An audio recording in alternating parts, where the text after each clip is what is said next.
नाजरीन अस्सलाम वालेकुम। आप देख रहे हैं पीस पब्लिक न्यूज़। आपका मेज़बान मोहम्मद यूनुस ताज। नाजरीन आज की ताज़ा खबर यह है न्याय गुరించి కొట్లాడే నాయకుడనే ఆలోచనతో అడ్వైజరీ కౌన్సిల్ మీటింగ్ అయింది। చాలా బాగా ఇతర రాష్ట్రాలలో మాజీ ముఖ్యమంత్రులు కూడా వచ్చారు। సిద్ధరామయ్య నాయకత్వంలో జరిగింది। బెంగళూరు డిక్లరేషన్ లో the advisory council of the department of AICC unanimously thank to Nyaya Yoga Rahul Gandhi ji for taking the cause of the social justice for the marginalized sections of the society country and having stood up cause of the backward class, particularly Rahul ji speedy resolve Manwari Modi government to surrender the just constitutional demand for the case of the caste census. On behalf of the Backward Class of India Council, conveys heartfelt appreciation of Rahul Gandhi's contribution of the historical achievement. అదే విధంగా ఢిల్లీలో జరిగేదాని మీద కూడా ఏం చేస్తామనేది అది కూడా చెప్పడం జరిగింది। క్యాస్ట్ సెన్సస్ చేయాలి, అందరికీ న్యాయం చేయాలి, అట్టడుగునున్నటువంటి ప్రజలకు కూడా న్యాయం జరగాలని 50% ఏదైతే బ్యారియర్ పెట్టిందో దాన్ని కూడా ఎత్తేయాలనే నిర్ణయం తీసుకున్నాం। అంటే అన్నిటికంటే ముఖ్యంగా తెలంగాణలో రాహుల్ గాంధీ గారు కన్యాకుమారి నుంచి కశ్మీర్ వరకు మ్యారథాన్ వాక్ చేసి 4500 కిలోమీటర్లు నడిచినటువంటి వ్యక్తి ఎవరున్నారంటే రాహుల్ గాంధీ। దానికి ఇవాళ అదే ముందుకు తీసుకుపోతూ యావత్ భారతదేశంలో క్యాస్ట్ వైజ్ సెన్సస్ జరగాలన్నారు। దానికి మొట్టమొదలు తెలంగాణ ముఖ్యమంత్రి అయిన అగ్రకులాల్లో ఉన్న బడుగు బలహీన వర్గాలకు ఆలోచన చేసిన రేవంత్ రెడ్డి, అదేవిధంగా పొన్నం ప్రభాకర్, పిసిసి అధ్యక్షుడు మహేష్ కుమార్ గౌరవ అందరి సమక్షంలో ఏది కేబినెట్ లో నిర్ణయం తీసుకున్నారు। దాని తర్వాత 150 కోట్లు శాంక్షన్ చేయడానికి అందరూ అప్రిషియేట్ చేశారు। అదే విధంగా రేపు కర్ణాటకలో కూడా క్యాస్ట్ వైజ్ సెన్సస్ కావాలి, దాంతో పాటు ఇతర రాష్ట్రాలలో దీనికి తీసుకుపోయి ప్రతి ఒక్కరు కూడా ఈ క్యాస్ట్ వైజ్ సెన్సస్ జరిగితే అప్పుడే ఏదైతే 9th షెడ్యూల్ నుంచి తీయడానికి రాహుల్ గాంధీ గారు అపోజిషన్ లీడర్ గా పిలువడితే పాస్ చేయాలనేదే వారి ఉద్దేశం। ఎందుకంటే అది ఎప్పటి వరకు అయితే ఇక్కడ చేసిన 9th షెడ్యూల్ నుంచి తీసేస్తే యావత్ భారతదేశంలో బీసీలకు అట్టడుగునున్నటువంటి ప్రజానికాలు ఏ విధంగా బతుకుదెరువులు ఉన్నాయి, వాళ్ళు ఏ విధంగా పోయి చేస్తున్నారు, ఏ విధంగా ఉద్యోగాలు ఉన్నాయి, వారికి సరి అయిన ఎడ్యుకేషనలీ, అదేవిధంగా ఎకనామికలీ, అదేవిధంగా పొలిటికల్ గా కూడా న్యాయం చేయాలని నిర్ణయం చేసుకున్నారు।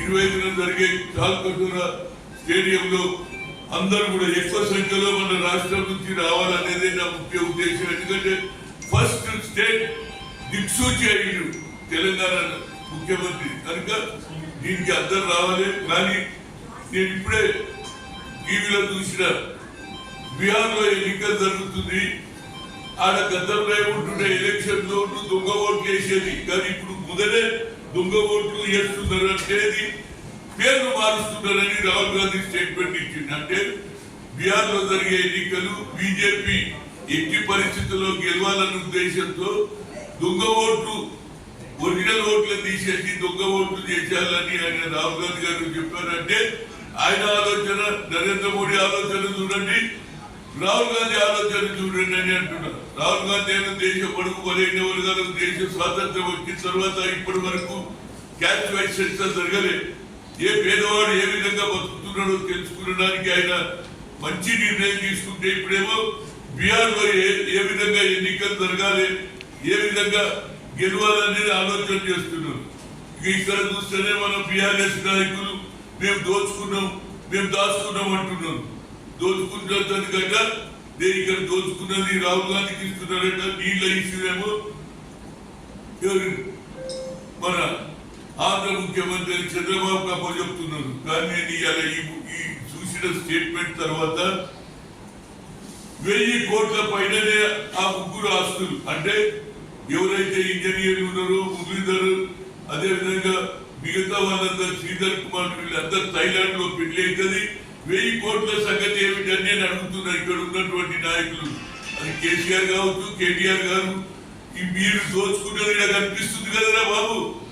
మేమేనా దోచుకున్నాం రా బాబు. ఊకేనన్నా ఎట్లనన్నా కన్ఫ్యూజ్ చేయాలి. ఇక ఇంకోలేమో కులకన్నా జరగదు, రేపు బీసీలకు జరగదు, వాళ్ళకి రిజర్వేషన్ రాదు అని ఇంకోలేమో రైట్ కట్ట ముందు మనం కూర్చున్నారో లేదో రేపు ఎల్లుండి ఉన్నది అని చెప్తారు. వాళ్ళ ఇయాలనే కూర్చుంటుందేమో.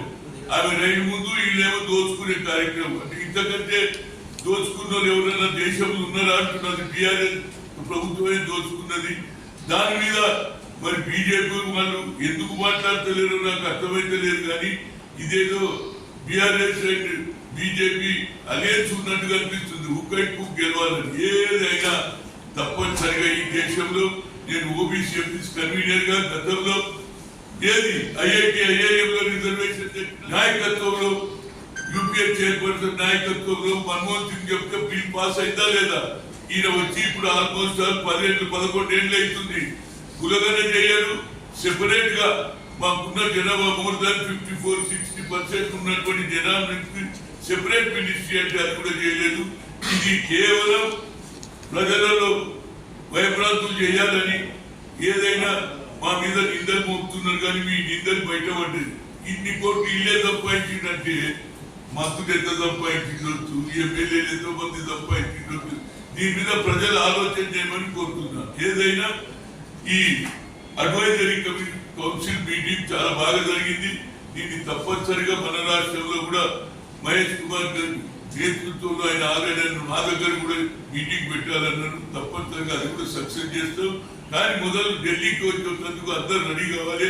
ఎందుకంటే వచ్చేది లోకల్ బాడీ ఎలక్షన్స్ కంటే ముందు ఉంది కాబట్టి మనం అక్కడ గట్టిగా మాట్లాడితే తప్పనిసరిగా మన దగ్గర కూడా న్యాయంగా 42% రిజర్వేషన్ అమలు చేస్తుంది. మీడియా మిత్రులకు చెప్తున్నా. తప్పనిసరిగా మన రాష్ట్రంలో కూడా 42% ఇచ్చి తీరుతాము. మండలంలో కానీ, జడ్పీటీస్ లో కానీ, జిల్లా పరిషత్ లో కానీ. ఇది మా ఆలోచన. కానీ నరేంద్ర మోడీ ఆలోచన ఎట్లుంటదంటే అది ఆయన కేవలం మాట్లాడడమే తప్పితే మరి చేసింది ఎక్కడ లేదు. ఇప్పటి వరకు ఏ బీసీలకు న్యాయం చేయలేదు. అదేవిధంగా నేను డౌన్ లో బిలో పావర్టీ వాళ్ళను 25 కోట్ల మందికి న్యాయం చేసినట్టు ఇంతవరకు దాని లెక్క నేనైతే ఓబీసీ ఇక్కడ చేసిందో నాకు తెలియదు. కానీ ఆయన మాట్లాడితే 25 కోట్ల మందికి మేము అప్లిప్మెంట్ చేసామంటున్నారు. ఇప్పటి వరకు ఏ మంత్రి కూడా ఏ పార్లమెంట్ మెంబర్ కూడా ఎక్కడ చేసిందో చెప్తారు. అది కూడా చెప్పాలని అంటున్నాం. మేము చేసింది చెప్తున్నాం. మేము చేసినామా లేదా? యూపీఏ చైర్పర్సన్ పీరియడ్ లో సుప్రీంకోర్టు కొట్టేస్తే బిల్ పాస్ అయిందా లేదా? అన్ని పార్టీలు మద్దతు ఇచ్చినాయి. ఎందుకంటే పార్లమెంట్ లో కానీ అసెంబ్లీలో కానీ ఎక్కువ శాతం బీసీలు ఉంటారు. అది మర్చిపోవద్దు అంటున్నా. వాళ్ళకి అన్యాయం జరిగితే పుట్టగతులు ఉంటాయి అనేది నా ఉద్దేశం. ఏదైనా ఈ కార్యక్రమం ఏది న్యాయ యోధ అనే పేరు తెచ్చుకున్నటువంటి రాహుల్ గాంధీ తప్పనిసరిగా పేద ప్రజల అండదండలు ఉంటాయి. తప్పనిసరిగా వచ్చే ఎన్నికల్లో ఈ కులగన జరిగితే ఈ దేశానికి రాహుల్ గాంధీ ప్రధానమంత్రి అవుతాడు. Thank you.